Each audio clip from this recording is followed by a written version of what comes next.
is about learning the skills you need to land, and most importantly, to keep a job.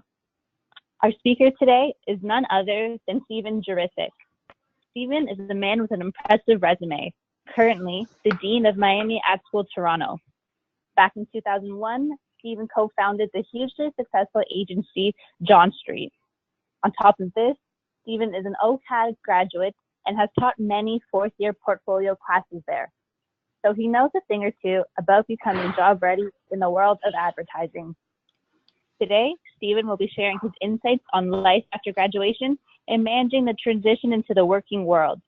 At the end of the presentation, Steven will be taking your questions, so make sure to type them in the chat box when the time comes. I am the moderator, Sabrina Gamrot, the online editor for Applied Art. So Steven, hello and welcome. Oh, thanks, Sabrina. So I'm good. I'm great, actually. All right. Right so on. Do you want me to just get into it, or? Yeah, for sure. Take it away. Okay, great. So thanks everyone for joining today. No snow on the ground yet, but we got to get all ready for winter. So let's get better. Let's get better at figuring out how to keep a job. All right. So beyond ideas, the skills you need to keep to get and keep your job. But let's start with the obvious things. Idea is king. That's never going to change. It's world nuclear superpower. Ideas will make you famous.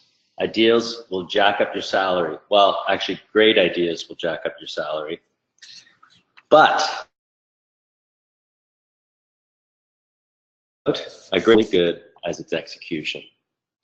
So, we hear in our business that everything's about get the idea, get the idea, get the idea. But if you don't know how to craft your stuff, like as an art director, how do you visualize it? How do you bring it to life? As a copywriter, how you write it, how you make it more interesting. That's the craft. And the craft is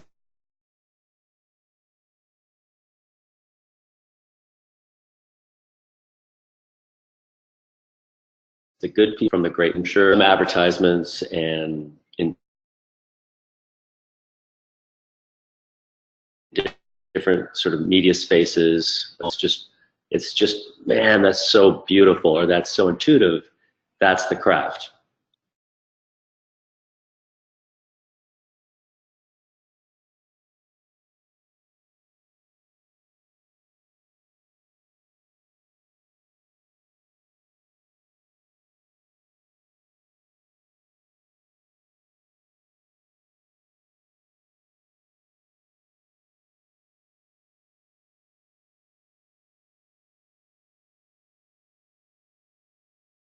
Systems. Designers think in color, designers think in hierarchy, white space, how things work together. And then there's typography. Why did you pick that typography? What does that typography say about the brand or the messaging? And on and on and on. So photography, well, how do you recognize good photography from bad photography? Because probably 95% of the photography that out there is pretty shitty and pretty average. But you're sometimes on your Instagram feeds and you're following certain people, and why do certain ones just like, God, it's just better. So learning to understand that, to recognize it, to seek it out, which is again craft. And then the same with video, looking out there at, the great films, the great videos, and we're talking across all mediums, but there's some that are really good and some that are game changers. Look at those videos, study those videos. You have to be better at that, because if you're going to be in an agency and you want to keep your job, you're going to be the one that has to find the best ones and bring them forward. And if you think of the best work in the world coming out of agencies like Wine & Kennedy and things like that, you're always like, God damn, that's so good. And it's no surprise that they always keep finding the most innovative video makers and photographers and designers. And then understanding production, like how do you make things? How do you work with producers? How do you bring things to life?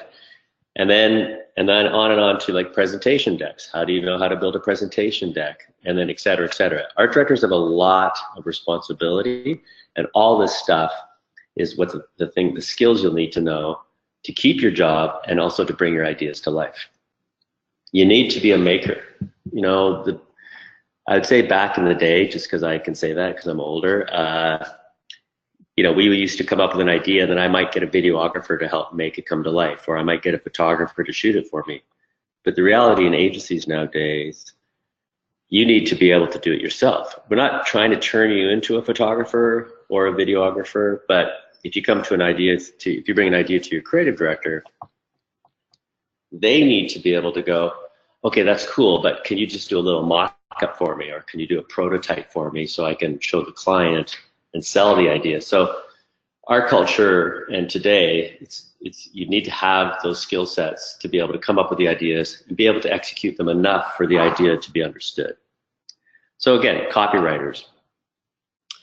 This is, you know, there's definitely craft in copywriting, and a lot of times you think of it as like being able to write good headlines. A lot of copywriters can't write good headlines, like really persuasive, clever, you know, taking the words and bringing that certain magic to them.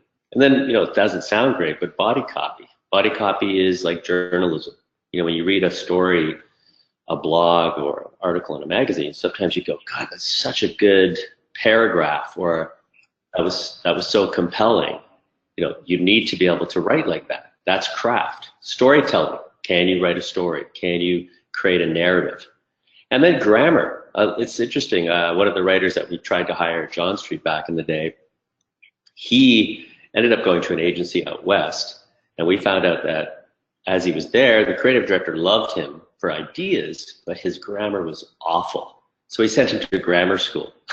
So obviously he was committed to the guy, but he didn't have that skill set. And it's good, and it was great for us because a year later we hired him, and he won us a bunch of awards, and now he's a creative director down in San Francisco for an agency called Mother.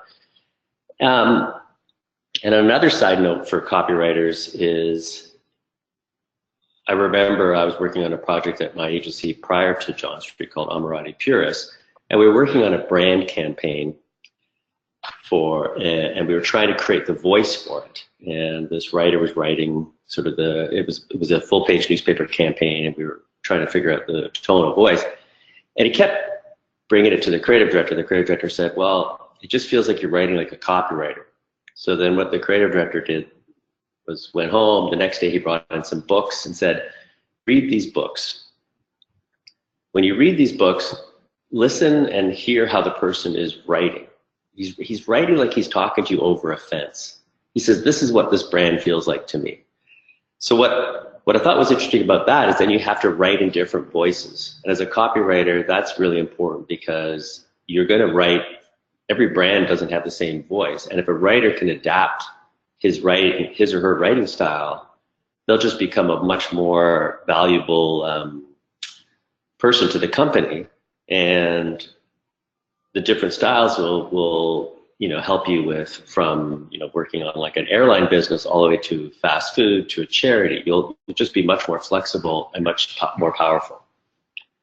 And then, as we always say, even for art directors and writers, just read, and read some more. And just don't read ad books, read everything else. Okay, so another thing that's not talked about a lot in most businesses, ideas don't sell themselves. Most of the time, and I remember my old partner, Arthur Fleischman, the president of John Street, would say this, is that 20% is the idea, 80% of it is the sell. And you're like, oh, fuck, really? But it's true. You can come up with a good idea, but then you got to figure out how to bring the sell to it. And it's really only part of it. Like, how do you convince the creative director to buy your idea? And then how do you convince a client who's going to spend thousands of dollars and probably more to buy your concept? So these are the things. You have to think of the ways to sell the idea. And this is something that a lot of people don't talk about, and I'll sort of get into it a little deeper, but these are some of the things that you could work on to help that. Is recognize your weakness. You're sitting there listening going, I don't have a weakness, I'm an excellent creative person, but everybody has a weakness. And I think I say this is because in the creative field, there's a lot of people that are introverts or you know, they've been trained to come up with ideas or build things, but they haven't been trained to sell. But if you recognize that you're not good at it, then that's already a first step.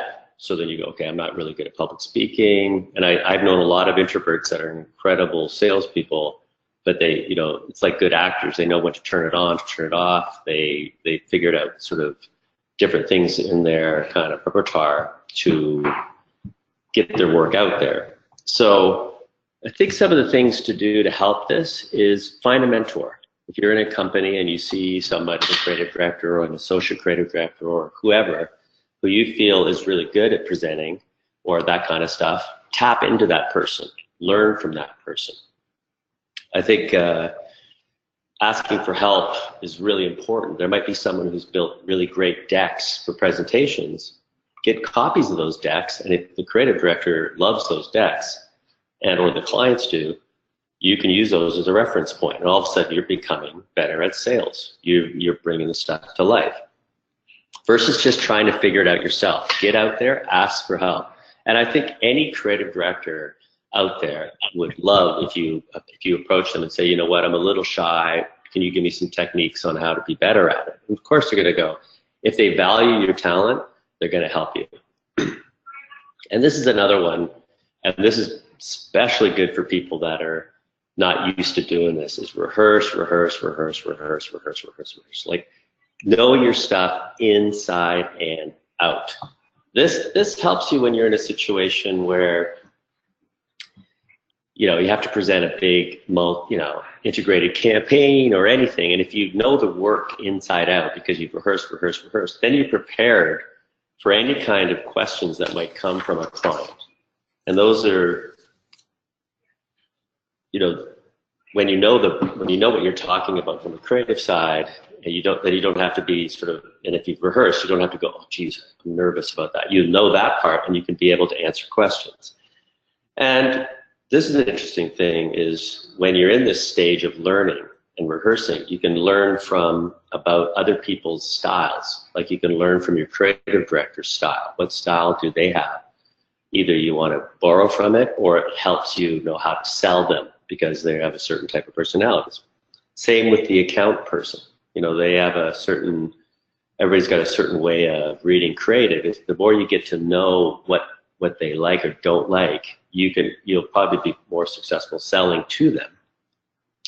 And then, you know, and asking questions about your client too. You know, you'll be in a situation, and maybe early on you won't be presenting to clients so much, but I think the more you ask about your client and understand your client will make you more invaluable. Sometimes people forget to think about the client, and they just walk in and go, oh, the idea will sell themselves, it's going to be great, but maybe they know if the client is, you know, what's their personality like? She might not be she might be shy, so she won't speak up. But if you know that, and you're like, okay, good, I'm not going to feel offended if they don't speak up and say something right away. Or if they're really black and white, you might go, that's not them being mean, that's just the way they are. So it's just understanding your client, you know, is so good at helping you sell the work. And again, if you've rehearsed your work, then that's the other stuff you can think about or worry about. Okay, so I'm motoring through this presentation pretty fast, because it's sort of we're talking to a computer versus talking to a room. So so I'll just keep going. All right. So another thing to make you invaluable in a company is, do you really understand what an advertising agency does or how they work?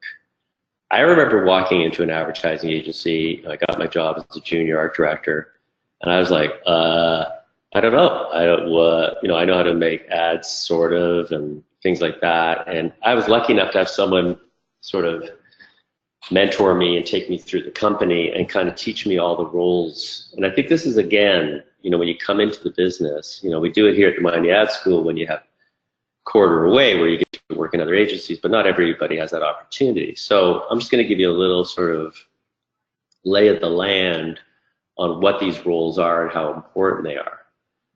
So, you know, you might think you know all this stuff, but I think it's always good to be reminded. So an account person, or the account people, you know, sometimes in advertising agencies, and if you have people that are in it, they sometimes separate them from the creative. So there's the account people, and then there's the creative people. And I think that mentality is just not good for business. You know, the account person are basically essential to bringing your project to life. They are the ones that have to contact the client.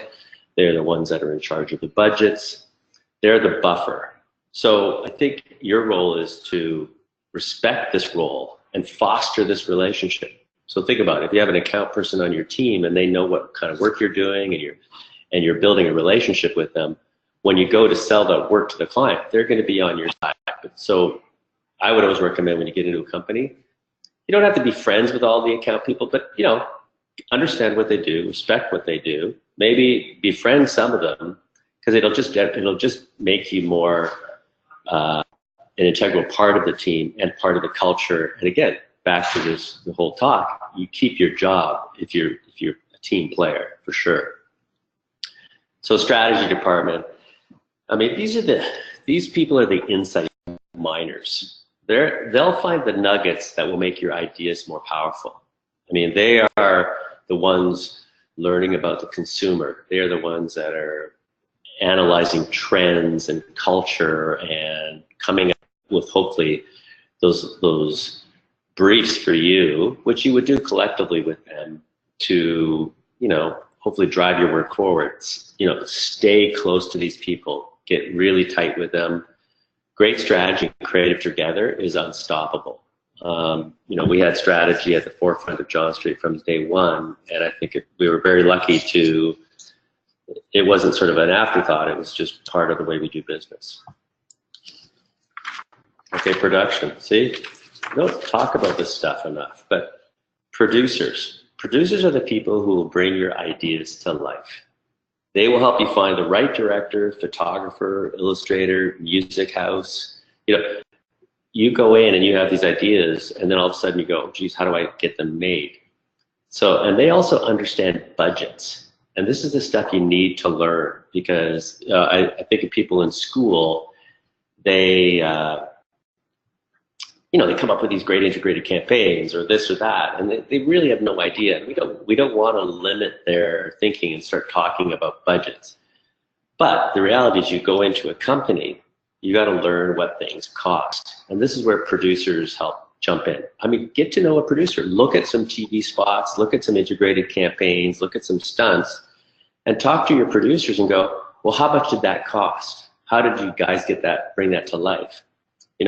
Then all of a sudden, it's not like you writing a video and you have 6 people in the video talking, and then the producer said, well, 6 people with actor talent and residuals, that's $60,000. Oh, it's French and English. Okay, now it's $120,000. Oh, and your budget for your TV spot is only $160. Oh, I guess that means we can't do that spot. So all of a sudden you're like, fuck, I've done all this work, but if you knew that going in, you wouldn't write a script that's not doable. And I think that's a big part of why sometimes Canada does well on the world stage, is where the US, sometimes they do have big budgets. I mean, the market is 10 times our size. But if you write whatever you create, from your web app to your great print campaign, your digital billboard, whatever, if you understand how it costs, nothing will get limited in the sense of what you're able to achieve. So I think it's a big deal to learn to understand budgets. And again, the producers, if you are working with them to understand that, they're going to go, I love this person because they care about that side. And then what ultimately will happen is when you go work with partners versus suppliers, that's what we used to like to think of at John Street. When I go hire a director, they're not a supplier, they're a partner. It's a much more collaborative thing versus going to them and trying to squeeze money, trying to get them to do something that's, maybe the budget wasn't there, but you're trying to get them to do it for a less budget. You just don't get the best work. Okay. So studio, this is the people that are, kind of the mechanics of an agency. They're the people that are doing all your versions. So you might come up with a banner campaign that has to go across a bunch of websites, et cetera, a bunch of platforms. They will version it. They will make all the versions in different sizes. You have a out-of-home campaign that you're doing. You might come up with the initial creative ideas, client's very happy, and then all of a sudden these people in the studio are going to version it out to all the different shapes that you need. These people are incredible for a good company. get close to the people, respect this role. And I think, again, when push comes to shove, they're going to have your back when you need help pulling these things together. Okay, it's business, not art. I know, I'm sure you've heard of this before, but I think some people that come from the creative side go into the advertising world and sometimes kind of forget that it is a business, so I think the goal here is you move into an agency. Do you know how the agency makes money? Do you actually understand how the business works? This is something that I don't think a lot of people think about. They come into the agency and they sort of feel like those people over there, the president, the account person, the sort of financial people, they're figuring that out. But I think it's a good idea for you to understand how they make money, because then you can keep an eye on your career, like if accounts are coming in or accounts are going out, you just understand the model. And I think ultimately you'll respect the whole process. And I think for me as a young person and then eventually having my own agency, understanding how the business worked helped me eventually not just be a creative director, but helped me run a business. So that's sort of understanding the agency business. But then now there's the client business, KPIs, ROI, what the fuck? So KPI, key performance indicator. Clients will say that. Clients will say ROI, return on my investment. Why should I spend this $1 million on this integrated campaign? It's good for you to understand, not to say you have to understand the terms, but you should also try to understand how the client's business works. So if you're working on a fast food business, or you're working on an airline, or you're working on a packaged goods, it's good to understand how their business works. How do they make money? I mean, if you learn the client's business beyond the briefs that you're given, it will help you probably get to deeper, more insightful ideas because you're really thinking about their business. You will win massive respect within the agency and the team, agency team, and the client will love you if you're in a meeting and the client asks you a question about their business. And you sit there and go, I understand how your business works because I've read about it, blah, blah, blah. They're going to respect you more. Like just as you would respect them if they looked at what was going on in the creative side of our business. Okay, I'm wrapping it up. I think I did pretty well. I really motored through this here. But remember, you get paid way more for thinking than executing. And I know my point of this talk is, you want to be the thinker, but you still don't want to be, you don't want to be the person who's just all about the execution. You still want to be the person that comes up with the ideas. And I thank you for your time. And if there's any questions, I don't know. Awesome. So thanks. I got a few questions here. Okay. So one right here says, do you think they should treat job interviews like a business pitch? That's a good question. I guess the thing is that in an interview, I want to meet the real person. I don't, if I see that you're putting on kind of a pitch, I might see through it. I generally think, yes, professionalism is there. Again, if you're an art director or a writer, how you show your portfolio. I think talking about your interests, bring enthusiasm, but again, don't be crazy. But bring again, if it's important to you and you show passion and you show you're excited about your work and passionate about the company, then that will definitely come through. Just some interview advice I would say is, do your homework on the company that you're meeting, find out what kind of work they do, know their work. Because I'd say 100% of the time when I interview people, I would say, well, what work do you like that we've done? And, they would sometimes say, oh, the obvious things, but I think it was really important that they, sometimes said, I like what you did, 3 years ago for, rethink breast cancer. That was really smart because of this, this, and this. So do your homework and then only show the work you're proud of in your book. Don't just show work that has been done before. Show it because you love it, and that will come through. So again, and I mean, and another thing, you know, I think this is not to generalize, but generally, you know, women dress nicely. Guys just sometimes, could you just wear a nicer shirt? Just stuff like that. Yeah. Okay, so I got another one here. What are your 3 top tips to selling your idea? 3 top tips. Okay, let me, okay, well, I think in an idea, can you explain your idea in an elevator pitch? If you know what I mean, like you can just explain it in a sentence. Like if you can explain your idea simply, that's definitely a good one. I think the rationale to why you came up with that idea. So, and you can't ever say just because, well, I did this because it was cool. That won't fly. I mean, even though sometimes as creative people we come up with stuff that's super cool, we need to have a good rationale to why we did that. You know, so that's it's you know, you're setting up your idea based on the why I did this. If you can build the why into why you came up with it, that's like the insight. So that's, I would say, number 2. So I talked about, can you articulate it in a short, simple sentence kind of thing? Can you bring the why to it? The number 3, she's number 3.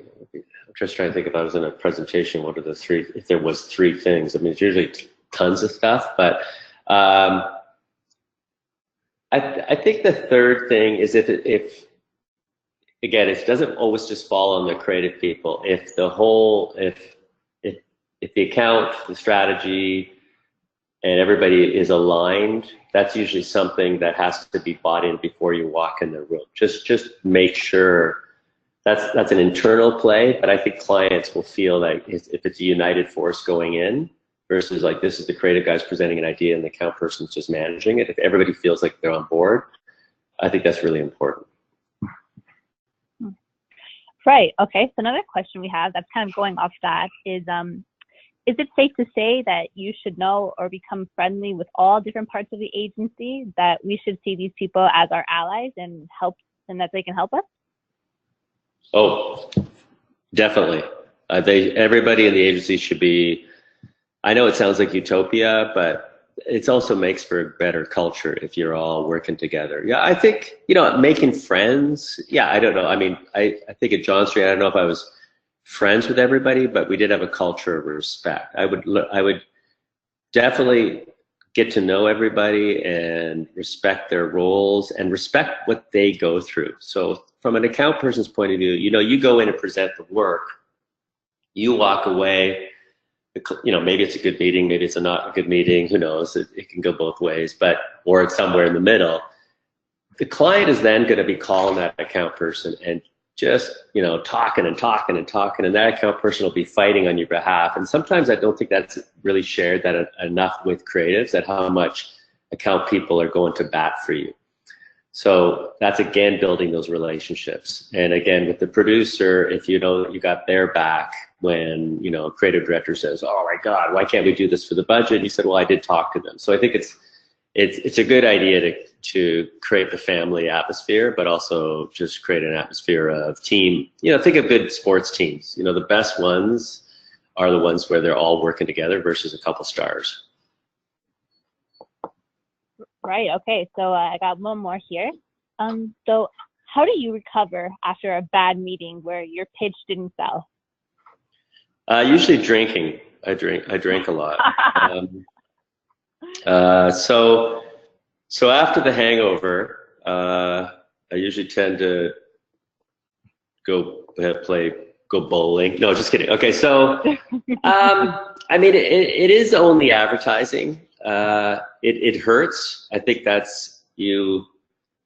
Yeah, I guess you feel like if you've put your best work forward and you feel really good about it, at least you know you've done that. And I think people have been in situations where they've presented work that they maybe didn't feel like was their best. And then if it dies, that even makes them sort of like, why the fuck did I present that when it wasn't even my best? But if you feel like you presented your best work, you went in as a team, at least you go, okay, I did my best. Like, I'm not trying to be a dad here, but I have a son, and I go, well, did you do your best? And he goes, yeah, well, then at least you did your best.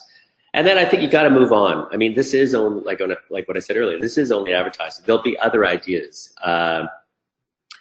And I think of it all the time like this. You know, we see these incredible campaigns coming out of like Cheetos or Nike or whoever, and they keep coming back with great ideas. So there's always another idea. I remember we had a team at John Street, did a campaign for Holiday Inn, and they went in with their 3 spots. It was a TV campaign. The client, the Recco, we loved the Recco. God, it would have been great. The client just didn't like it. It's like, no, just, and they were just pissed. They picked the 3rd one, which again, you always present more than one. They picked the 3rd script. We executed it, did a really good job. It won us the best of show at the Best Season in Toronto, and it won us a Bronze Lion in Cannes. So you never know. But I think, and another story, I think I've had roles where we've had meetings with clients where you present the work, bad meeting, it dies. That means you got to come back in a week with more stuff, and you're like, fucking hell, I can't believe it. I got to do more. And you come back, and it's actually better. And that does happen a lot. So I think you just have to, I mean, I look for a sense of optimism and problem solving in this business, and I think the best people that survive in this business are like that. They have to go, okay, did that. Yeah, suck it up, go for the drink, get mad, that's good, that's human. But then let's like, okay, move on. You know, like let's do this, let's come back with some other stuff. And I think if you have a sense of optimism versus pessimism, which there's a lot of people that become pessimistic in this business and they eventually leave the business. I've seen so many that had massive talent but just didn't have that sort of sense of optimism, and they're gone now, just because they're just too gnarly and too negative for the industry. But the optimists, you know, they're still thriving. That's my answer. Right. Would you say that it gets easier dealing with a bad meeting after time? Like your first one is the worst one, but after that, it's not as bad? Oh yeah. I mean, again, I know it sounds like school, but your skin thickens up and your resiliency's there. But I get even just thinking that way is probably not always, yeah, there's going to be bad meetings, but I don't know. I'm trying to think if I've had how many really, really bad meetings I've had. I think I've had some creative stuff not be bought, but I think if I have good relationships with my clients, I can understand generally the rationale and why they didn't buy it. You know, sometimes they were scared, but then I sometimes go, oh, well, we didn't do a good job with the strategy. That's why the client is not ready for it. Or we've had bad clients that eventually just go, this client won't buy this kind of work, so, you know, hopefully this client will eventually leave the company, and that's what happens. And that's why it's sort of good also when you're working at an agency, is just to get into a culture that believes in good working relationships with their clients.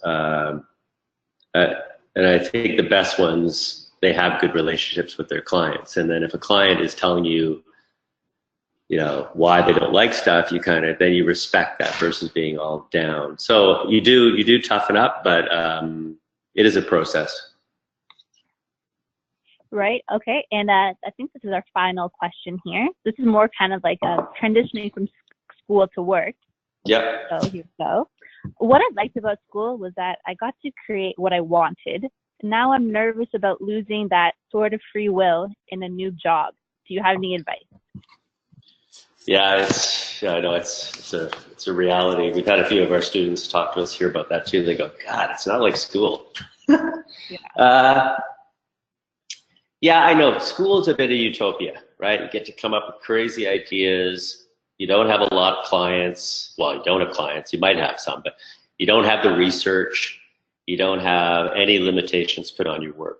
So I think that transition is try to find the little projects that you still can do. I still think to keep your creative juices flowing, you're going to get into a place probably not doing the kind of stuff you did at school, not for a little while, because, you know, at school you're able to do like integrated campaigns and the things like that, where in the reality of the industry, the senior people are doing that stuff, and you might get lucky if you're a junior or intermediate to do those things. So you're probably going to be doing lots of nits and shits, and little side projects. But I think for myself, when I went in early on, I did a lot of my own things. I was passionate about certain things, and I did my little side projects, and my creative directors liked it. I had some charities that I went over after, and I would just do the work for that. You know, I would do some poster campaigns for that, or I found these little side gigs, and I was always trying to create my own success. I think the other things you can do is, how do you get your creative director to notice you? There's a very famous team at Leo Burnett here in Toronto, and they were like interns, and they got the creative director to notice them just by doing some internal things. I think they had like an internal party or something, and they did the posters for it, but they were really good. They weren't just typical. And I think the creative director said, "Who did that?" And all of a sudden, oh, okay. And then they did another thing. Who did that? Who did that? So get noticed by the creative director through creative projects. They might not be the ones that you're getting briefed on, but there's always something you can do. There's always something you can find to keep that great feeling of pure creativity. Because if you just go in and just put your head down and just try to think you're going to get it through banner ads or expect that golden brief, it's not going to happen. You have to create your own success. You have to find your side projects to keep that charge going. Okay, great. So I think that's all the questions we have. Okay, I'd great. like to thank you all for watching. I'd also like to thank you, Stephen, for your time and input. It was very valuable. Okay, great. Well, my pleasure. Hopefully I didn't motor too fast. And again, whoever is still listening, you can follow me on LinkedIn. I always post a lot of interesting articles, and I'm here at the school. A lot of people reach out to me just to talk to me about the business. I like to be a mentor for the business. So good luck, everyone. Thank you. All right. Thank you so much. This video will be on our Creative Future site in a couple of hours. Thank you, everybody. Bye-bye.